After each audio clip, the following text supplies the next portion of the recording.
Thank you very much. It's also a great honor to be here. So as Raphael said, I'm also a labor economist, and I've been spending the last few years working with private and public employment agencies across Europe, mainly, to try to think about how to actually use these sort of new technologies to help the labor market functioning. And so labor economists will think about the labor market as being potentially plagued by what we call search frictions. So what are search frictions? The idea is that if you think about any point in time, if you look at what's happening, you have at the same time unemployed workers looking for jobs and unfilled vacancies. And so the big question is whether actually these unemployed workers and jobs could be matched, or whether they're actually not a good match, and this is why they are actually both present at the same time. And so we think, and there is quite a bit of evidence, that in fact there are potential matches that could be done, and they are not happening perhaps because people have difficulties finding each other. And so this is what we see as a potential actually that can be used to, where AI can potentially be used, or algorithm can be used to help people finding each other. So this is indeed the potential for job seekers and employers who could actually help them finding each other.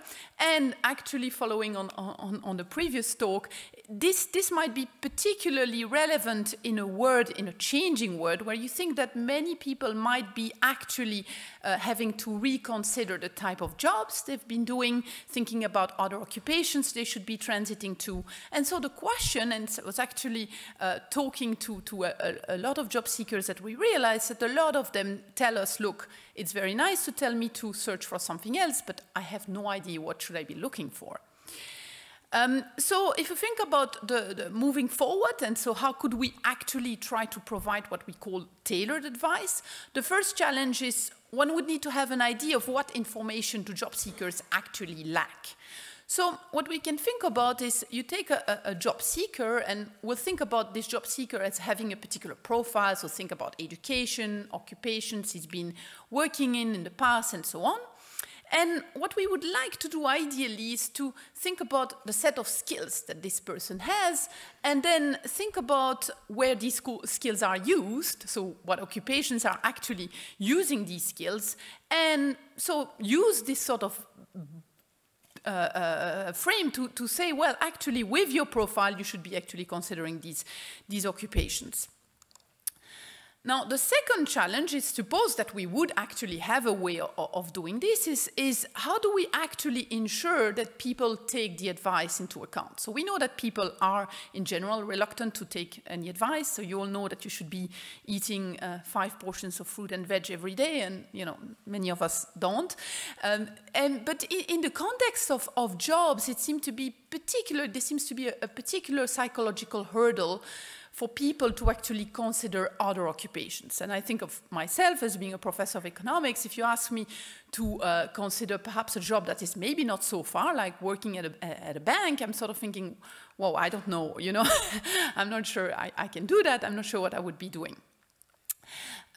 So moving forward, so of course, what I would like to talk about here in this talk is about indeed technologies that exist now that perhaps can help us addressing these two challenges.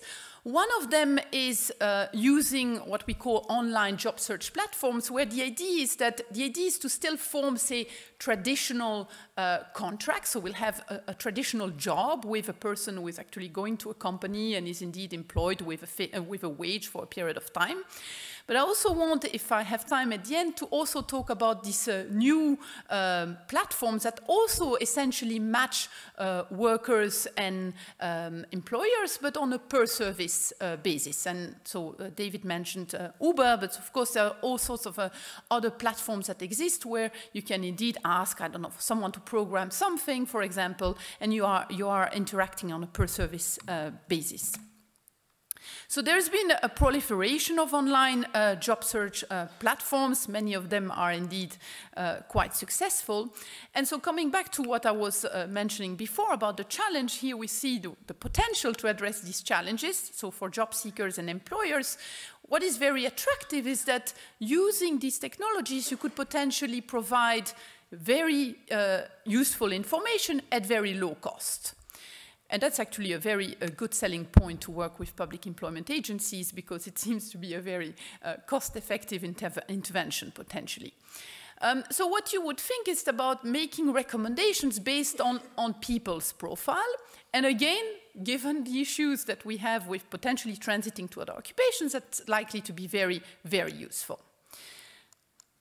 So what can we think about, what kind of algorithms can we think about when we think about algorithm generating recommendations? The first one could be recommendations based on what people actually search for on these platforms. So suppose I'm a worker and I'm looking for, job A, B, and C online, and somehow what I could have is a way of mapping these jobs in a sort of a map where I can say, well, jobs that are close to A, perhaps in overlap in the advertisement text, perhaps overlap in skills, due to the overlap in skills they demand, I would actually like to recommend them to the worker. So I could recommend indeed these other jobs that are relatively close in some metric to the jobs a person is looking for.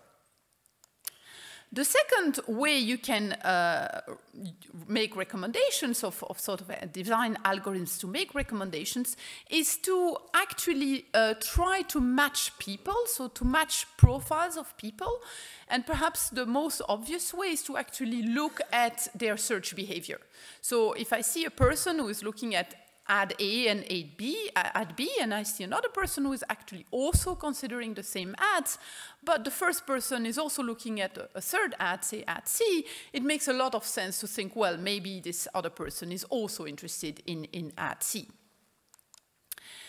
So this is actually a very well-known technique, and it's actually quite transparent on many platforms. So if you think about, well, platforms that we all know, selling books or, other things, these platforms will essentially tell you, well, actually people who like this type of books you're looking at, they also like these other books. And so this is sort of a way of suggesting things you might be interested in. Okay? So in terms of similarity of profiles, so how do we actually define whether people are similar? You can think indeed of using their search behavior, so what sort of things they might be looking for, or you can think about something perhaps a bit more refined where you would actually look at individual characteristics, such as, for example, their education or occupation profile that they might actually enter when they register on the platform.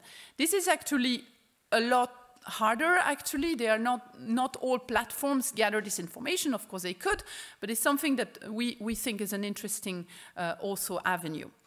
One thing that I want to mention now is the challenges that you face with using these algorithms. The first thing is that these algorithms often do not account for scarcity. So in the book example, it is fine if you want to read, a micro book while, because it is actually recommended to you. There are probably hundreds in stocks and they can order more. A job, an individual job, there is only one job. So it's not sure, it's not certain that what you want to do is to actually recommend the same job ad to several people. So this is one problem. The second problem, which is, I think, is an interesting one, is that on these platforms, of course, the bulk of the data that you have will, in fact, come from people who spend a lot of time searching and may, in fact, not be very good at it. So, in fact, if someone who is very successful and knows what to look for, logs in the platform, finds the ad that is right for him, and then finds a job and disappears, this person will have very little weight in the amount of information that we use to make these recommendations.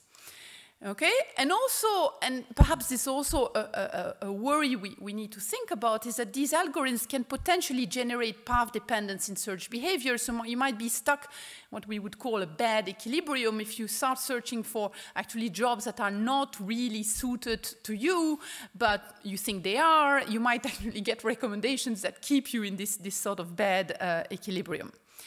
And the last thing is that often the algorithm is opaque, so people don't really know how the platform comes up with these recommendations, which may make them per se reluctant to follow the recommendations. But also what we think is it might be harder for people to learn from these recommendations to actually improve the way they search outside the platform. And actually, in one of the studies that we did, what we found is actually that the recommendations we were giving, where we actually also told them about how we came up with these recommendations, people that actually also had an effect on search behavior outside the platform. So, possible solutions. So, of course, you can think about, instead of, say, building profiles based on search behavior, it might be perhaps more appropriate to build profiles based on a set of initial characteristics. At the moment, many platforms have a vague idea of characteristics of their sort of clients, but we think there's actually a lot that one can do on this. Also, where I think we should really, there's a high potential, is to try to really use all the data we have to try to identify successful search strategies from similar people.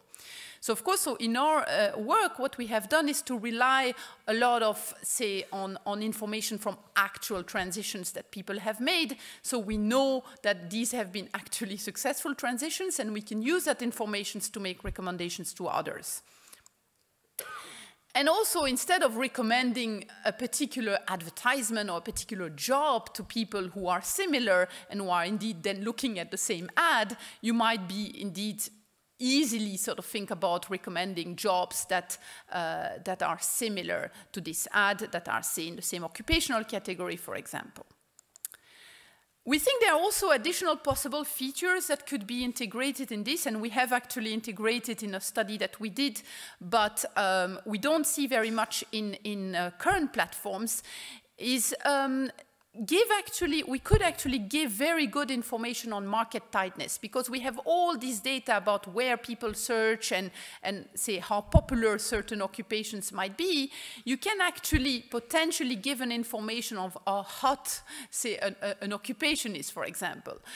So in labor economics, we have this concept indeed of market tightness, which is roughly, which is equal to the number of vacancies per number of job seekers, and you can think about refining that at the geographical level, the occupation level, and we think, you know, there's a lot of information that we can potentially use from how people search on these platforms to do that. So just to tell you a few words about what we did in our work so far. So we did a study which was actually not a very large study with 300 job seekers in the UK. And what we did is we actually gave them recommendations based on transition matrices, which were actually based on administrative and survey data. So we actually did not use here some kind of artificial intelligence-based algorithms, but we did actually tell them how these recommendations came about. We actually told them, well, if you are, for example, a waiter, we know that 80% of the people who are waiters stay waiters, but some of them will become retail sales assistants or bar staff. And so we make these recommendations based on these observed transitions. And we also had another algorithm where we told them the recommendations were based on some of you may have heard of this OStarNet database, where what they have is for each occupation, they've actually looked at the skills and tasks that these occupations involve, and they try to identify occupations and skills that are close by. And so what we found is that when we gave these recommendations, people actually seemed to be taking them on board to some extent. So they were indeed searching more broadly, and they were considering other occupations. And we also found an effect on their chances of getting a job interview. We were not powered to look at, say, more sort of final job outcomes, like whether they actually find a job and how good this job is. But it was encouraging evidence that perhaps indeed it is possible to use these recommendations to steer people in more promising occupations.